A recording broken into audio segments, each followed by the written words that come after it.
नमस्कार, मैं अनामिका मिश्रा और आप देख रहे हैं आज की टॉप 20 न्यूज। चलिए शुरू करते हैं देश और दुनिया की बड़ी खबरों के साथ। टीएमसी नेता अभिषेक बनर्जी की याचिका पर सुप्रीम कोर्ट ने पार्टी के 20 बागी सांसदों से जवाब मांगा। मामला इन सांसदों के खिलाफ चल रही डिस्क्वालिफिकेशन प्रोसीडिंग से जुड़ा हुआ है। टीएमसी का आरोप है कि स्पीकर के सामने लंबित पिटीशन पर फैसला लेने में देरी हो रही। कोर्ट ने सांसद को अपना पक्ष रखने को कहा है। हालांकि लोकसभा स्पीकर के ऑफिस को अभी नोटिस जारी नहीं किया गया। मामला अब राजनीतिक और संवैधानिक दोनों नजरिए से अहम हो गया है। दिल्ली के जंतर मंतर पर हुए नीट प्रदर्शन से जुड़े मामले में सुप्रीम कोर्ट में जांच कमेटी के दोबारा गठन की मांग उठी है। याचिकाकर्ताओं ने आरोप लगाया कि प्रदर्शन के दौरान पुलिस जाति की निष्पक्ष जांच नहीं हो रही है। उन्होंने नई और इंडिपेंडेंट कमेटी बनाने की मांग की है। सॉलिसिटर जनरल ने इस मांग का विरोध किया और मौजूदा कमेटी को पर्याप्त बताया है। अब इस मामले में सुप्रीम कोर्ट का अगला रुख महत्वपूर्ण होगा। भारत सितंबर में अपना पहला टोकेनाइज्ड कॉर्पोरेट बॉन्ड जारी करने की तैयारी कर रहा है। सरकारी पावर फाइनेंशियर आरईसी इस पायलट प्रोजेक्ट के तहत करीब 500 करोड़ से कम के बॉन्ड जारी कर सकता है। इसमें ब्लॉकचेन टेक्नोलॉजी का इस्तेमाल होगा, जिससे ट्रांजैक्शंस और सेटलमेंट को डिजिटल तरीके से किया जाएगा। खरीद के लिए सीबीडीसी यानी डिजिटल रुपए का इस्तेमाल किया जाएगा। शुरुआत में ये सुविधा चुनिंदा इन्वेस्टर्स तक सीमित रहेगी। ये भारत के फाइनेंशियल सिस्टम में ब्लॉकचेन के इस्तेमाल की दिशा में बड़ा कदम माना जा रहा है। फाइनेंस मिनिस्टर निर्मला सीतारमण कल कनाडा और अमेरिका के दौरे पर पहुंची। उनका यह ऑफिशियल विजिट 2 सितंबर तक चलेगा। इस दौरान इकोनॉमिक कोऑपरेशन, इन्वेस्टमेंट और फाइनेंशियल इश्यूज पर बातचीत होगी। वो G20 फाइनेंस मिनिस्टर और सेंट्रल बैंक गवर्नर्स की बैठक में भी हिस्सा लेंगी। भारत और इन देशों के बीच इन्वेस्टमेंट और ट्रेड को लेकर भी डिस्कशंस होने की उम्मीद है। ग्लोबल इकोनॉमिक सिचुएशन भी बातचीत का अहम हिस्सा रह सकती है। भारत सरकार अपने डिजिटल प्रोजेक्ट्स में आर्टिफिशियल इंटेलिजेंस और मशीन लर्निंग का इस्तेमाल बढ़ाने की तैयारी कर रही है। इसके लिए मीटी ने AIML सॉल्यूशंस देने वाली एजेंसीज के इम्पैनलमेंट की प्रक्रिया शुरू कर दी है। मकसद सरकारी योजना और सर्विसेज में AI का बेहतर इस्तेमाल करना है। इससे डेटा एनालिसिस, ऑटोमेशन और पब्लिक सर्विसेज में टेक्नोलॉजी का इस्तेमाल बढ़ सकता है। सरकार ज्यादा टेक्नोलॉजी पार्टनर्स को इस इकोसिस्टम में शामिल करना चाहती है। नया सॉफ्टवेयर एंड्रॉइड 17 पर आधारित है। इसमें UI तथा विजुअल चेंजेस देखने को भी मिल सकते हैं। कंपनी ने फोन यूजर्स के लिए पहले ही कम्युनिटी रिव्यू प्रोग्राम शुरू किया था। कल के लॉन्च के बाद नए फीचर्स और सपोर्टेड डिवाइस की ज्यादा जानकारी सामने आएगी। टेक यूजर्स की नजर इस अपडेट पर बनी हुई है। ऑपरेशन सिंदूर से जुड़े साइबर टेररिज्म मामले में NIA ने कल 5 राज्यों में सर्चेस किए। मामला कथित तौर पर उन साइबर अटैक से जुड़ा है जिन्हें ऑपरेशन सिंदूर के दौरान अंजाम देने की कोशिश की गई। जांच एजेंसी अलग अलग लोकेशंस पर एविडेंस जुटा रही है। इस कार्रवाई को नेशनल सिक्योरिटी के लिहाज से भी अहम माना जा रहा है। मामले में आगे और पूछताछ और कार्रवाई हो सकती है। भारत के national security advisor Ajit Doval चीन पहुंचे, जहां इंडिया चाइना बॉर्डर और बायलैटरल इश्यूज पर बातचीत हो रही है। ये बातचीत ब्रिक्स समिट से पहले हो रही है। दोनों देशों के बीच सीमा को लेकर पिछले कुछ वर्षों से तनाव रहा है। ऐसे में हाई लेवल टॉक्स को काफी अहम माना जा रहा है। चीन के राष्ट्रपति शी जिनपिंग के सितंबर में भारत आने की भी संभावना जताई जा रही। हालांकि उनकी यात्रा अभी ऑफिशियली कंफर्म नहीं। भारत के पूर्व गोलकीपर और 2 बार के Olympic bronze medalist PR Sreejesh ने भारतीय हॉकी मैनेजमेंट पर सवाल उठाए। हालिया हॉकी वर्ल्ड कप में पुरुष और महिला दोनों भारतीय टीमें सेमीफाइनल तक नहीं पहुंच सकी। इसके बाद श्रीजेश ने मैनेजमेंट की प्लानिंग और अकाउंटेबिलिटी पर नाराजगी जताई है। उन्होंने सवाल उठाया कि क्या भारतीय हॉकी की खराब परफॉर्मेंस को लेकर जिम्मेदारी तय की जा रही है। उनके बयान के बाद हॉकी एडमिनिस्ट्रेशन को लेकर बहस तेज हो गई।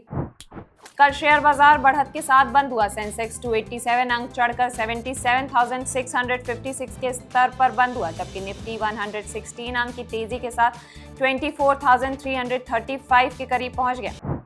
आज यानी 26 अगस्त 2026 को सोने की कीमतों में हल्का उतार चढ़ाव देखने को मिल सकता है। फिलहाल 24 कैरेट सोना करीब 16,375 प्रति ग्राम और 22 कैरेट सोना करीब 15,010 प्रति ग्राम के आसपास चल रहा है। अमेरिका ईरान तनाव, डॉलर की चाल और ग्लोबल अनसर्टेनिटी की वजह से गोल्ड को सपोर्ट मिल रहा है। अगर ग्लोबल मार्केट में बड़ा बदलाव नहीं होता तो कल भी सोने में हल्की तेजी या उतार चढ़ाव देखने को मिल सकती है। आज यानी 26 अगस्त को पेट्रोल डीजल की कीमतों में फिलहाल किसी बड़े बदलाव की उम्मीद नहीं है। आज भी दिल्ली में पेट्रोल करीब 102.12 प्रति लीटर और डीजल करीब 95.2 प्रति लीटर है। पिछले कई दिनों से दोनों की कीमतें स्थिर बनी हुई। अगर अंतर्राष्ट्रीय कच्चे तेल की कीमतों और रुपए डॉलर में कोई बड़ा बदलाव नहीं आता तो कल भी पेट्रोल डीजल के दाम स्थिर रहने की संभावना है। ईरान ने अमेरिका की बढ़ती सैंक्शंस पॉलिसी को लेकर कड़ा रुख अपनाया है। ईरान ने उन देशों को भी चेतावनी दी है जो उसके खिलाफ अमेरिकी सैंक्शंस में शामिल होते हैं। इस तनाव का असर ग्लोबल ऑयल सप्लाई और क्रूड प्राइसेस पर पड़ रहा है। इंडिया के लिए ये इसलिए इम्पोर्टेंट है क्योंकि महंगा क्रूड पेट्रोल और इन्फ्लेशन पर प्रेशर डाल सकता है। इसी वजह से भारतीय मार्केट्स पर भी मिडिल ईस्ट टेंशन का असर दिखाई दे रहा है।